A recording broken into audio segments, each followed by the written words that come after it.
2025 SLST 19 verification নিয়ে গুরুত্বপূর্ণ update. Please তোমরা ভিডিওটা মন দিয়ে দেখো, আশা করি অনেক প্রশ্ন উত্তর পেয়ে যাবে। আজ থেকে 19-এর ভেরিফিকেশন শুরু। দুটো সেট ডকুমেন্টসে সাজিয়ে নাও, একটা হচ্ছে অরিজিনাল আর একটা হচ্ছে জেরক্স। জেরক্সটা সেলফ অ্যাটাস্টেড। দুটো সেট, একটা অরিজিনাল সেট, একটা হচ্ছে জেরক্স সেট। জেরক্সটা কিন্তু সেলফ অ্যাটাস্টেড করে নিয়ে যাবে, ওখানে কিন্তু খুব একটা বেশি সময় পাবে না, ঘাবড়ানোর কিছু নেই। যেভাবে ডকুমেন্টসগুলো বলেছে সেভাবেই সাজিয়ে নিয়ে যেতে হবে। আমি ডকুমেন্টস নিয়ে বলছি, আগে তোমাদের কোন কোন সাবজেক্টগুলোর ভেরিফিকেশন শুরু হচ্ছে সেগুলো তোমরা দেখে নাও। 7টা সাবজেক্ট 19-এ সবার প্রথমে ডেট দিয়েছে, history, geography, mathematics, Hindi, Urdu, Telugu, Nepali. বাকি সাবজেক্টগুলো তোমরা অবশ্যই পেয়ে যাবে। তো তোমরা এই ক্যালেন্ডারটা দেখে নাও। 9-10-এর এই যে ক্যালেন্ডারটা, এখানে কিন্তু এই সমস্ত ডেটগুলো যে রয়েছে, এই সমস্ত ডেটের মধ্যে ভেরিফিকেশন ভালো করে দেখো। Verification of documents and interview cum lecture demonstration, এই সমস্ত ডেটের মধ্যে কিন্তু তোমার ভেরিফিকেশন প্লাস ইন্টারভিউ হবে। এগুলো কিন্তু ক্যালেন্ডার আগের ডেটটা দিয়েছে। ক্লিয়ার? তো অবশ্যই এসএসসি ওয়েবসাইট ফলো করবে, যেহেতু যে সমস্ত সাবজেক্টগুলো শুরু হয়েছে নিশ্চয়ই সবার আগে সেগুলো ইন্টারভিউ শুরু হবে। বাকি সাবজেক্টগুলো ভেরিফিকেশন ডেট ঠিক পেয়ে যাবে। ঠিক আছে, এবার আসি ডকুমেন্টসের ব্যাপারে। তো 7টা সাবজেক্টের শুরু হচ্ছে, ঘাবড়ানোর কিছু নেই। এখানে যেভাবে তোমার এই ইন্টিমেশন লেটার, সবাই ইন্টিমেশন লেটার ডাউনলোড করে নাও। এই ইন্টিমেশন লেটারে যেভাবে ডকুমেন্টসগুলো বলেছে সেভাবেই তোমরা সাজিয়ে নাও। একটা জেরক্স সেট, একটা হচ্ছে অরিজিনাল সেট, আর জেরক্সটা self attested. Clear?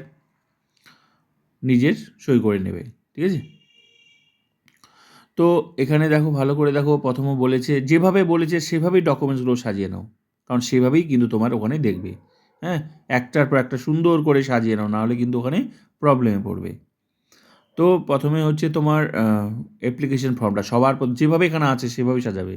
Application form রাখো সবার উপরেই, ইন্টিমেশন লেটার। তারপর তোমার ভোটার কার্ড যেভাবে সাজানো আছে সেভাবে একটার পর একটা, ভোটার কার্ড, আধার কার্ড, প্যান কার্ড, এগুলোর মধ্যে যে কোনো একটা। ডেট অফ বার্থ এখানে যেভাবে আছে ইন্টিমেশন লেটারে সেভাবেই দেখবে। হ্যাঁ, তারপর হচ্ছে মাধ্যমিক অ্যাডমিট কার্ড, সার্টিফিকেট, ইডাব্লিউএস, মোট কথা ক্যাটাগরিতে যারা রয়েছে তাদের জন্য যা ডকুমেন্টস বলেছে এখানে সেভাবে ডকুমেন্টস নিয়ে যেতে হবে। তারপরেও যদি মনে হয় আমার এটা নেই ওটা নেই, তাহলে এক্সট্রা ডকুমেন্টস তুমি তোমার ব্যাগে রাখবে, যদি চাই তাহলে তুমি সেটা দেবে, না হলে এইভাবেই যেভাবে বলছে সেভাবেই। ঠিক আছে, তাছাড়া ক্যাটাগরি ছাড়া বাকিদের কোনো অসুবিধা সেভাবে হওয়ার কথা নয়। ঠিক আছে, তো এখানে তোমার ইডাব্লিউএস 24-25 প্লাস 25-26 এবং গুরুত্বপূর্ণ এই যে রসিদটা নিয়ে যেতে বলছে, অ্যাপ্লিকেশন ইডাব্লিউএস অ্যাপ্লিকেশন ফর্ম যে আছে সেটার, মানে যখন সাবমিশন করেছিলে তখন কিন্তু যে একটা স্লিপ, অ্যাকনোলেজমেন্ট স্লিপ, সেই স্লিপটার কথা এখানে বলেছে নিয়ে যেতে হবে। নেক্সট হচ্ছে ফিজিক্যাল হ্যাঁ, এই যারা ফিজিক্যালি হ্যান্ডিক্যাপড, ঠিক আছে, তাদের ডকুমেন্টস বলেছে। হ্যাঁ, গভর্নমেন্টের কিন্তু ওয়েস্ট বেঙ্গল গভর্নমেন্টের লাগবে, এখানে বলে দিয়েছে।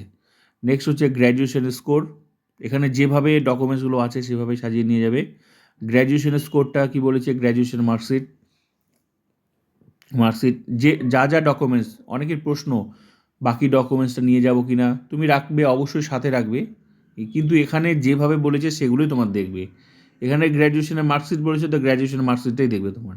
ঠিক আছে, ক্যান্ডিডেট উইথ অনলি গ্রেড, এবার তোমার মার্কশিটে এই যে গ্রেডগুলো, ঠিক আছে, অনেকের গ্রেড আছে, পার্সেন্টেজ, এটা কীভাবে তোমার ইউনিভার্সিটির রুলস কী সেই রুলসটা তোমাকে দেখাতে হবে, গ্রেড থেকে পার্সেন্টেজের রুলস সেটা দেখাতে বলছে। ক্লিয়ার? তারপর ঠিক পোস্ট গ্র্যাজুয়েশন, এবার পোস্ট গ্র্যাজুয়েশন মনে করো যারা পোস্ট গ্র্যাজুয়েশন দেখিয়েছো, ঠিক আছে, তো এখানে পোস্ট গ্র্যাজুয়েশনের সেম মার্কশিট দেখতে চাইছে। ঠিক আছে, marksheet candidate with only grade score must show the conversation rule the degree awarding university, কীভাবে তোমার এই গ্রেডটা পার্সেন্টেজে, কীভাবে গ্রেডটা কীভাবে কত কত পার্সেন্টেজ, এই যে রুলসটা কী, এই রুলসটা কিন্তু দেখাতে হবে তোমার ইউনিভার্সিটির, সেই রুলসটা। কারণ ওরা কী করে বুঝবে যে তোমার কত পার্সেন্টেজ, কারণ অনেকের এখন গ্রেড আছে, তো গ্রেডটা পার্সেন্টেজ কত কীভাবে বুঝবে সেটা তোমাকে দেখাতে হবে, কারণ একাডেমিকে তো নাম্বার রয়েছে। ঠিক আছে, তাহলে গ্র্যাজুয়েশন যেভাবে এখানে সাজানো আছে। তারপর হচ্ছে teachers training, NCT approval, teacher মানে তোমার বিএডের মার্কশিট। ঠিক আছে, বিএডের মার্কশিট দেখতে চেয়েছে, যেভাবে সাজানো আছে সেভাবে একটার পর একটা সাজিয়ে নেবে। প্রুফ, হ্যাঁ, প্রুফ করতে বলছে NCT letter, NCT approval copy, সেটা তোমরা নিয়ে যাবে, ঠিক আছে। প্রায়র টিচিং এক্সপিরিয়েন্স, যারা টিচার ইন সার্ভিস তাদের জন্য উপযুক্ত ডকুমেন্টস। তো এখানে বলে দিয়েছে অ্যাপ্রুভাল লেটার, ডিআই এর অ্যাপ্রুভাল লেটার। আর তোমরা কি বলে টিচারদের যে মূল যে বিষয়টা দেখে সেটা হচ্ছে ডিআই অ্যাপ্রুভাল লেটার। তারপর তোমার স্কুল থেকে তোমার কী বলে এইচএমের স্কুল প্যাড, মানে স্কুল প্যাডে আর কি তোমার সার্টিফিকেটটা লিখে দেবে, এক্সপিরিয়েন্স সার্টিফিকেট লিখে দেবে, কত বছর চাকরি রানিং চলছে। আর লাস্ট মান্থে পে স্লিপটা তোমরা নিয়ে যাবে, ঠিক আছে। আর এগুলো ডকুমেন্টস পড়ে নাও। ইম্পর্টেন্ট, এখানে যেভাবে বলছে সেভাবে তোমাকে ডকুমেন্টস নিয়ে যেতে হবে। বারবার করে বলছি এইভাবেই ডকুমেন্টসগুলো দেখবে। তো এই পার্টটা পড়ে নাও নোটে, ঠিক আছে। এখানে পরিষ্কার করে বলে দিয়েছে যে সমস্ত documents, all the above documents should have been issue on before 21/7/2025 তারিখ বা তার পূর্ববর্তী পর্যন্ত মধ্যে হতে হবে। ইন কেস কন্টিনিউ, ইডাব্লিউএস কন্টিনিউর ব্যাপারটা রয়েছে, তারপর ওদের ক্ষেত্রেও তাই 21/7/25। All candidate must bring intimation letter, তো অবশ্যই নিয়ে যেতে হবে কমিশন ওয়েবসাইট থেকে ডাউনলোড করে।